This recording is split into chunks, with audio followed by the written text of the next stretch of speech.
MSc நீங்க படிச்சிருக்கீங்களா? Please வந்து பார்த்தோம் அப்படின்னா, இந்த கேட் எக்ஸாம், நெட் பொறுத்தவரையும் யுஜிசி நெட், அது மட்டும் இல்லாம சிஎஸ்ஐஆர் நெட் எக்ஸாம், அது மட்டும் இல்லாம தமிழ்நாடு பேஸ் பண்ண செட் எக்ஸாம். இந்த எக்ஸாம் எல்லாமே வந்து நீங்க ட்ரை பண்ணி பார்க்கலாம்.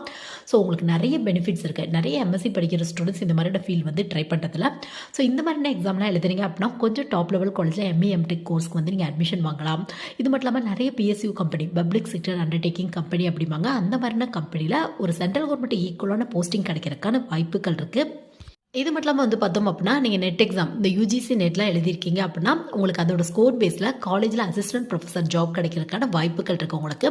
ஈவன் நீங்க ஒரு கவர்மெண்ட் ஆர்ட்ஸ் அண்ட் சயின்ஸ் காலேஜ்ல அசிஸ்டன்ட் ப்ரொஃபசர் ஆகணும் அப்படிங்கிற ஒரு ஆசை இருக்கு அப்படின்னா கூட, உங்களுக்கு வந்து டிஆர்பிலேருந்து எக்ஸாம்ஸ் வந்து கண்டக்ட் பண்றாங்க. பட் இந்த எக்ஸாம் பொறுத்தவரையும் மெயினாக வந்து எதை ஃபோக்கஸ் பண்ணியிருக்கு அப்படின்னு பார்த்தோம் அப்படின்னா, நெட் எக்ஸாம், செட் எக்ஸாமோட ஸ்கோர் பேஸ் பண்ணி தான் இருக்கும் உங்களுக்கு. ஸோ இந்த ஸ்கோர் பேஸ் பண்ணி இன்டர்வியூ இதெல்லாம் நடக்கும். அது பேஸில் வந்து போஸ்டிங் வந்து போடுவாங்க உங்களுக்கு.